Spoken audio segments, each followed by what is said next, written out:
तो बच्चों नमस्कार।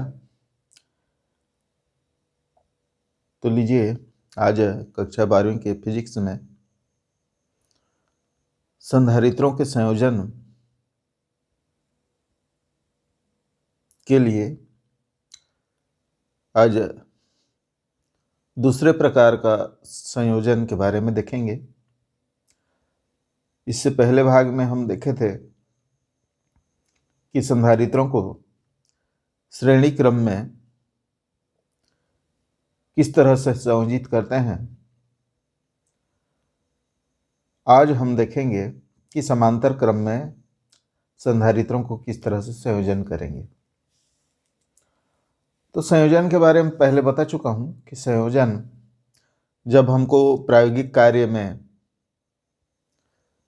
कभी आवश्यकता पड़ जाए कि दिए गए संधारित्रों के मान से कम या ज़्यादा की आवश्यकता हो, तो हम इसको कई प्रकार से जोड़ते हैं अनेक संधारित्रों को,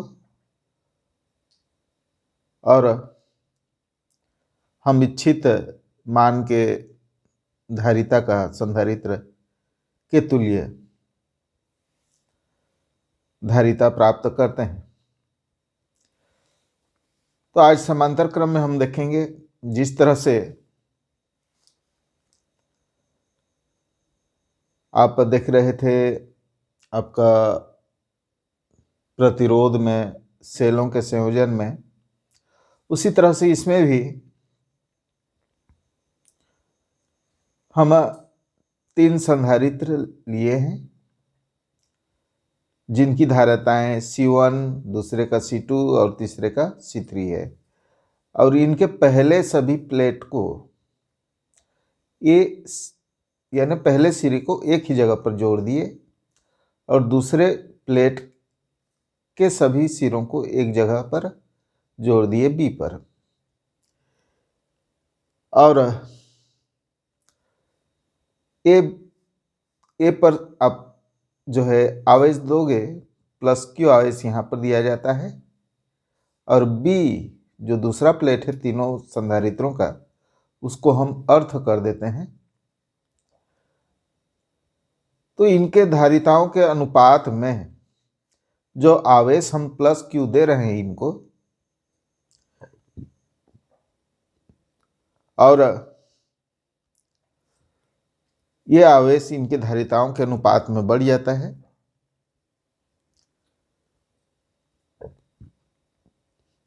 और इस तरह से माना पहले संधारित्र को प्राप्त धारा Q1 है, दूसरे संधारित्र को प्राप्त धारा Q2 है, और तीसरे संधारित्र को प्राप्त धारा Q3 है। इसको आप इस तरह से समझ सकते हो कि मान लो इधर से कोई आवेश आ रहा है, तो यहाँ पर उसके लिए 3 रास्ते हैं। मान लो ये पानी है, इधर से आ रहा है, तो 3 रास्ते हैं, तो तीनों में जाएगा। तो ये आवेश बढ़ गया यहाँ पर, तीनों में, एक में Q1 गया, दूसरा में Q2 गया और तीसरे में Q3 गया। अब इसके कारण जो है इसमें प्रेरण के द्वारा इसके दूसरे प्लेट में हम C1 के बारे में देखते हैं, C1 संधारित्र के बारे में। तो इसके दूसरे प्लेट में इसके अंदर वाले भाग में माइनस आवेश प्रेरित हो जाएगा और बाहर वाले भाग में प्लस प्रेरित होगा, जो अर्थ के कारण अर्थ में जोड़ दिए हैं, तो ये पृथ्वी में समा जाएगा। इसी तरह से हमारा C2 जो संधारित्र है जिस पर Q2 आवेश आ रहा है, उसके भी भीतरी सतह पर माइनस Q आवेश प्रेरण के द्वारा प्रेरित हो जाएगा और बाहरी सिरे का प्लस आवेश पृथ्वी में चला जाएगा। इसी तरह से C3 संधारित्र का अंदर के भाग में माइनस Q आवेश और बाहर के भाग में प्लस Q आवेश आएगा, जो पृथ्वी में चला जाएगा। तो बच्चों, समांतर क्रम में हम ये देख रहे हैं कि तीनों संधारित्र के प्रथम प्लेट को एक ही बिंदु पर जोड़ा गया और दूसरे प्लेटों को भी एक ही बिंदु पर जोड़ा गया। तो ये जो है आपका पैरेलल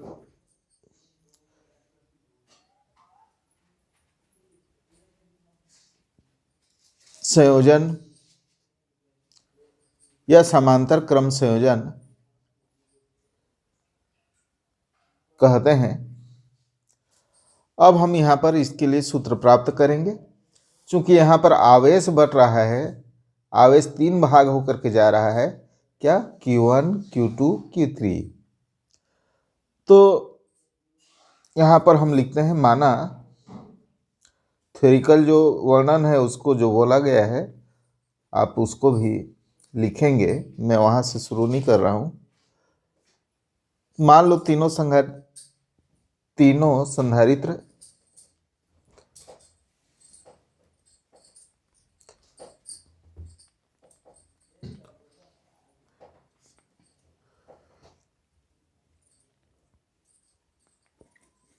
को प्राप्त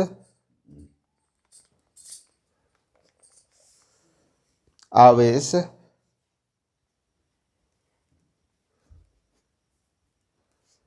Q1, Q2 और Q3 हो,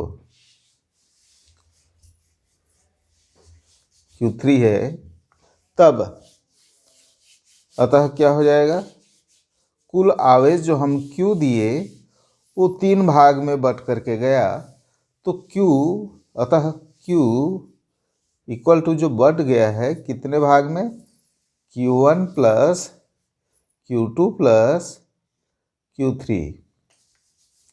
ये आवेश 3 भाग में बटा, जो आवेश प्लस Q दिए वो 3 भाग में बट करके जा रहा है।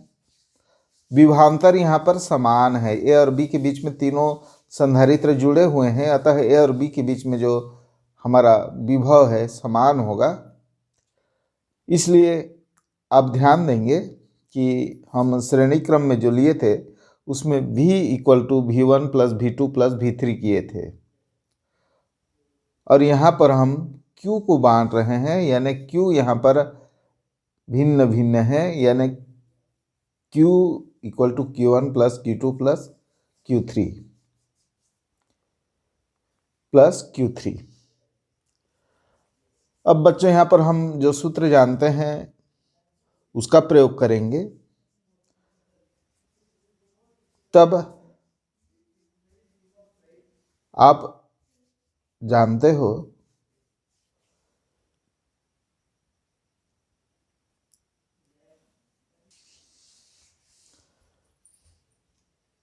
Q1 बराबर होगा आपका C1 भी, यहाँ पर विभव को हम बराबर ले रहे हैं, तीनों का विभव समान है, इसलिए C1 भी, Q1 बराबर C1 भी, Q2 बराबर C2 भी, और Q3 बराबर C3 भी। यहाँ पर धारिताएं अलग अलग हैं, लेकिन विभव दोनों बिंदुओं के बीच में विभव समान है, ए और बी के बीच में विभव तीनों के लिए बराबर है। तो बच्चों यहाँ पर अब तुल्य, यहाँ पर Q बराबर हम लेंगे, जो बाद में चेंज करेंगे, पहले इनको रख देते हैं यहाँ पर, Q1, Q2, Q3 के मान को यहाँ पर रख दिए। तो बच्चों यहाँ पर Q equal to Q1 plus Q2 plus Q3, और यहाँ से हम देख रहे हैं कि Q1 इक्वल टू C1 भी, Q2 बराबर C2 भी, और Q3 बराबर C3 भी।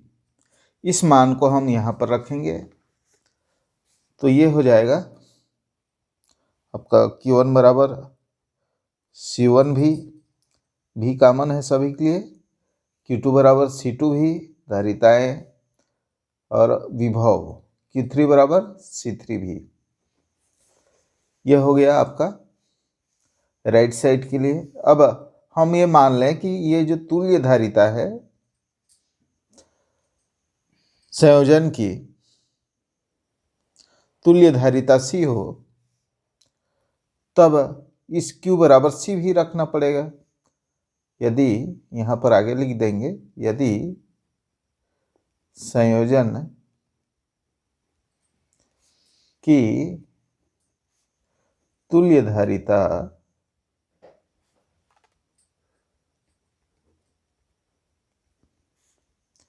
सी हो तो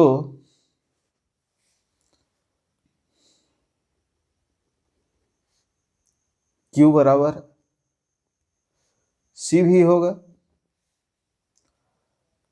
और इसलिए इस मान को लेफ्ट साइड पर रखेंगे।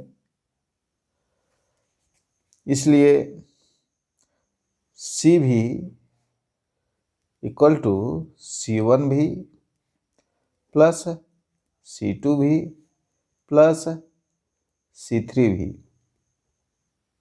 C3 भी। अब बच्चों यहाँ पर भी को कॉमन ले लेंगे राइट साइड का, तो सी भी equal to C1 plus C2 plus C3, और भी को कॉमन ले गए तो ये हो जाएगा आपका, भी से भी को कैंसिल कर दीजिए। इसलिए हमारा C इक्वल टू हो जाएगा C1 plus C2 plus C3। यहाँ से हम देखते हैं कि यदि संधारित्रों की संख्या n हो, यहाँ पर 3 संधारित्र लिए गए हैं तो C1 plus C2 plus C3 आया है। यदि बहुत सारे हों, n तक हों, तब आप क्या लिख सकते हैं उसको? यदि संधारित्रों की संख्या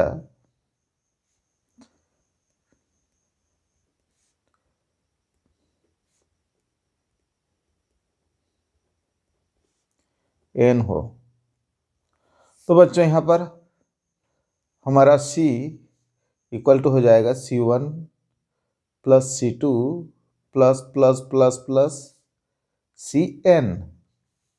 यह हुआ सूत्र। यानी संधारित्रों के समांतर क्रम संयोजन में तुल्य धारिता प्रत्येक संधारित्र के धारिता के योगफल के बराबर होता है। यानी यदि हमको संधारित्रों की धारिता बढ़ानी हो तो हमको समांतर क्रम में जोड़ना चाहिए, और कम करना हो तो श्रेणी क्रम में जोड़ना चाहिए, क्योंकि उस समय आपका 1/C equal to 1/C1 plus 1/C2 इस तरह से आ रहा था। तो यहाँ पर ये जो है आपका मेन सूत्र है, C equal to C1 plus C2 plus C3, 3 है तो, और यदि n इस तरह से आपका संधारित्र हैं तब C equal to C1 plus C2 plus plus Cn तक इस तरह से सूत्र प्राप्त कर सकते हो। तो बच्चों आज के लिए इतना ही। आशा करता हूँ आपको समझ आया होगा। कृपया लाइक कीजिए और शेयर कीजिए, और नए हो तो सब्सक्राइब कर लीजिए। धन्यवाद।